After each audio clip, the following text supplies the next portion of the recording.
Have you ever had that experience of having the same dreams repeating over and over and over again and never really understanding why? My dream varied a bit every time, but the one core part was always me walking through the hallways of my old elementary school, but as a full-grown adult. And I'd be asking out loud, why am I here again? I already graduated from high school. Why am I back here again? And I truly believe that my subconscious was trying to tell me that I wasn't done with my education yet. In fact, I still had a lifetime of learning ahead of me.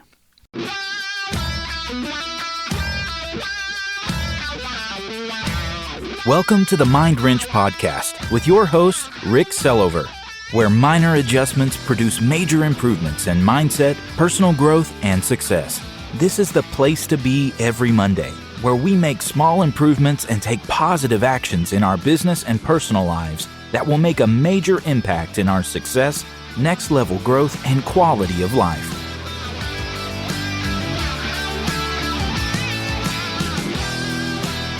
Hey, what's up, everybody? Welcome to the Mind Wrench Podcast. I'm your host, Rick Silver. Thanks so much for stopping in. If you're a returning listener and haven't done so already, please take a minute and click the follow or subscribe button and then rate and review the show. When you rate and review the show, the algorithms for Apple, Spotify, Google Podcasts, iHeartRadio, Amazon Music, and all the other platforms will see that it's valuable and show it to more people that have never seen it before. And hopefully it can help them too. I would really appreciate your help sharing this word with your friends and family as well. And if you're a brand new listener, welcome. I hope you find something of value here that helps you in your personal or professional life as well. Please make sure to click the subscribe or follow button so you never miss another episode. Have you ever had that experience of having the same dreams repeating over and over and over again and never really understanding why? Well, I did that for a long period of time in my 20s and early 30s, and it drove me nuts until sometime in my 40s when I finally figured it out, or at least I think I did.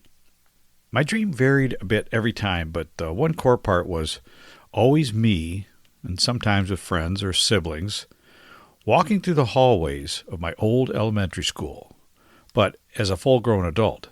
In fact, I always seemed really big, really tall, like my head almost touching the ceiling. And sometimes I'd be inside one of the rooms all by myself, and I'd be asking out loud, why am I here again? I already graduated from high school. Why am I back here again? And I'd wake up unsure if I really finished school or not for a minute or so, and then my head would clear and I'd remember I did finish high school and I'm not in college and it was just another stupid dream and I need to get moving so I'm not late for work. Now I got to say, I had a sneaking suspicion for years that it was my brain telling me that maybe I should still be in school or I missed something, but that just didn't make sense back then. And it wasn't until a couple of years into my position as a jobber salesman and I attended my first keynote speech at a paint company event. It just blew me away. It was by someone that became my first virtual mentor, and I still listen to today, Dr. Alan Zimmerman, otherwise known as Dr. Z. He's a top-selling author, teacher, and one of the elite members of the Speakers Hall of Fame. Well, after that event, I started buying and reading his books and listening to his tapes. And that started a chain reaction of me buying and reading other self-development books and tapes. And it was something I quickly developed an insatiable appetite for. And then something funny happened. I started realizing I wasn't having those reoccurring dreams anymore. And I truly believe that my subconscious was trying to tell me that I wasn't done with my education yet. In fact, I still had a lifetime of learning ahead of me. And to be honest, I wasn't a straight A student through school, more like a B or a high C student. But the subjects to me, like many other students, just didn't hold any interest. I just wanted to work, which I did. In fact, by 14 years old, I had worked a couple of side hustles. I did some door-to-door sales, and I had a newspaper route. And I just scored my first busboy job at a local restaurant. But looking back now, expanding my non-traditional education is really where all my meaningful growth had come from. Growth that led to improved income, more satisfaction in life, and continued progress. One does not have to attend college or get a degree to have success in their careers. Sure, it's an option, and it's one that parents and educators do push hard on, but it's not the only path. There are multiple ways to continue your education. to always be taking advantage of learning opportunities that are all around us, 24/7 these days. But I do believe that one does need to seek continual growth through learning new ideas, concepts, and skills to be happy. This week, I want to reshare some thoughts around this subject that I shared back in February of last year. Because the longer we live, the more important increasing our knowledge becomes. And I don't think we are designed to ever stop learning. One of my greatest passions in life started way back when I was just a skinny, long-haired teenager back in the 70s, and has grown stronger over the decades. I've always enjoyed meeting new people from all aspects of life, all economic backgrounds, and all different ages. I've always been fascinated with what makes people tick, what their views or outlook on things are, what they have in common with others, and how different and unique each one of us are. Now, this may sound a little strange coming from a self-proclaimed introverted extrovert. Yep, I was more comfortable at parties just kind of lurking in the background, quietly observing, than to stand in the middle of a conversation. I was shy on the outside, but curious and interested in those around me on the inside. I always seemed to take jobs that were extremely social in nature, from selling garden seeds as a youngster door to door, to driveway sales, like pumping gas and filling oil. Yeah, I used to do that. To working in several restaurants, body shops, and my job or sales career. I always seemed to be in a position to talk to others as part of my job. Now, when I was younger, I didn't have the confidence to lead most conversations, but when someone engaged me on a subject I liked, like cars or music, for example, I lit up like a spotlight. But as time went on and I matured, I was able to sell, advise, and mentor with authority. Over the past 30-plus years in the distribution world, making thousands of sales calls and putting myself in a position to have to communicate with just about every personality type you could imagine was probably the best thing I could have ever done as a career. Not only has it provided me expertise in reading people and finding solutions quickly for most, it's also proved to be an ongoing education I would have never received in college, which I didn't have as an option, nor anywhere else. Which leads to my other passion, and the focus of this message: learning, knowledge, education, and continual improvement. With the exception of the time I spent in high school, I have always craved learning. Although, as I said a minute ago, because I had 4 other brothers and sisters and a single-income family, college just wasn't an option. But I found plenty of ways to learn and to grow through the various jobs that I had. Opportunities to learn something new are everywhere you look. There's a great quote by the former Secretary General of the United Nations, Kofi Annan. "Knowledge is power. Information is liberating. Education is the premise of progress in every society, in every family." The more I learn, the more I understand those first 3 words. Most industries or occupations require some level of continuing education to stay up to date, relevant, or competitive in their fields. And most employees begrudgingly take whatever trainings is needed or mandatory at whatever intervals to remain employed, and that's it. The transportation industry, and more specifically the automotive repair industry, requires so much more training at much shorter intervals due to the constant changes in technology, substrates, equipment, and repair methods that seem to change with every new model, that it can feel like a full-time job just to try to keep up. Since the introduction of ADAS systems, electric vehicle technology, artificial intelligence, the OEMs creating and strongly recommending to now insisting on their own safe and proper repair methods to return the damaged vehicle back within OEM specs, the need for training by all members of a repair center has skyrocketed. If you're looking for a competitive edge for your business or a more effective jumpstart to your personal development in 2024, I'll make your first step super simple. It is a fact that an incredible number of the most successful business owners, nearly half of the Fortune 500 companies, top-earning professional athletes, entertainers, and industry leaders like Microsoft's Bill Gates, former President Bill Clinton, Richard Branson, Amazon's Jeff Bezos, and Salesforce Mark Benioff all have one thing in common. They all have at least one coach, and some have several, that they work with on a consistent basis.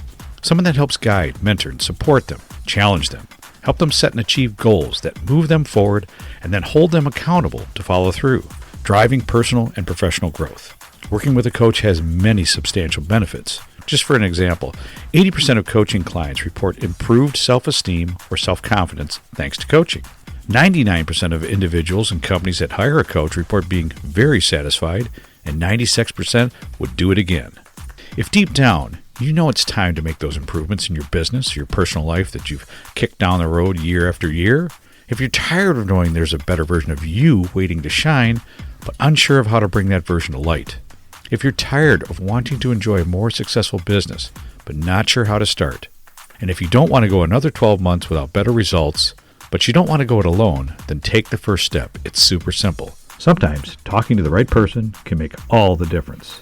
Go to www.ricksolover.com/contact and I'll set you up with a free consultation call with me to see if one-on-one coaching is right for you. Along with that, I've noticed a big increase in the amount of training opportunities available to our industry in the last few years, and a massive increase in the amount of social media focus on that available training in all aspects of vehicle repair. The reasons for all this are really quite simple. Safety, safety, safety. Vehicles interact with our society on two fronts. Initial collision, they can run into property, other vehicles, and people. And secondary collision. The people on the inside driving can slam into various parts of the interior of the vehicle. Humans are soft and squishy compared to the hard plastic, aluminum, and steel components of today's automobile, and they lose every time an accident forces them into battle. So, repairing these vehicles correctly or incorrectly can really literally be the difference between life and death. For many years, I truly believe that a majority, but most certainly not all, repair technicians that I've run across in hundreds of body shops really didn't have this in the forefront of their minds guiding repair decisions. Nope, not until the $42 million John Eagle Honda lawsuit that resulted from the 2013 collision crash of an improperly repaired vehicle. That certainly opened some eyes and created some severe pucker situations for many collision repairs and shop owners.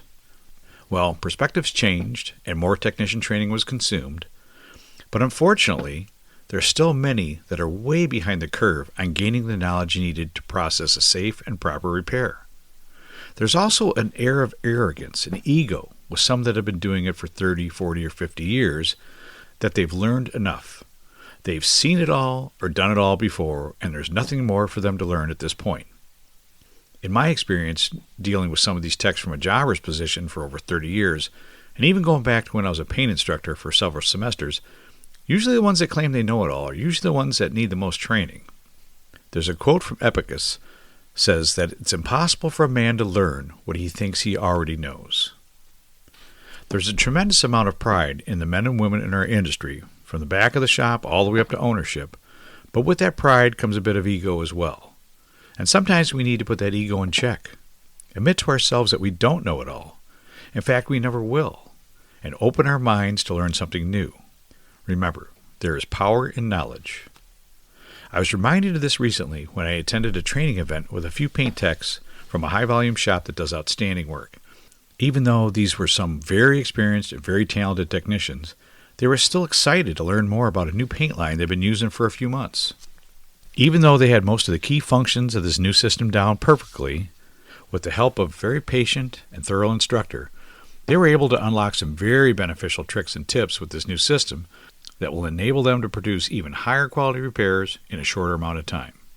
It was funny. The older, more experienced painter admitted to all of us he was pretty sure that he would probably not walk away from training without any clear advantages, but was pleasantly surprised to take home some solid nuggets that would definitely up his game. I would strongly encourage our industry leaders, shop owners, and managers to first invest time and finances into their own continuing education, whether it's taking part in some ICAR, AMI, paint manufacturer, equipment, or other training opportunities available, even those unrelated auto repair, as most self-development education will have some major impact on whatever industry you serve, as well as your own personal lives. Secondly, encourage, empower, invest in your own people that work for you to take advantage of any training available to them as well. Do not limit them to virtual or online options only. There is so much extra value gained in spending time outside the shop in a learning environment with one's peers. New perspectives, special tricks of the trade, hidden shortcuts, and sometimes a better way of approaching common problems are revealed and shared within the group. As an owner or a leader, you may not realize how many of your techs crave that chance to get out of the shop for a training event and learn with their peers. The classroom setting, time spent on the floor with instructors, and especially the lunches or dinners out spent with others in the industry can reinvigorate their passion for what they do and have them all fired up to put their new learnings into action at your shop. But you're ignoring this fact, or worse yet, refusing to send some of them to training opportunities, only instills the message that you just don't care about their desires to grow and improve, or they just aren't worth the investment, or they're only there to make you money. This negative mindset and working atmosphere won't inspire or drive performance. It will only serve to inspire that desire to find someplace else to park their toolbox.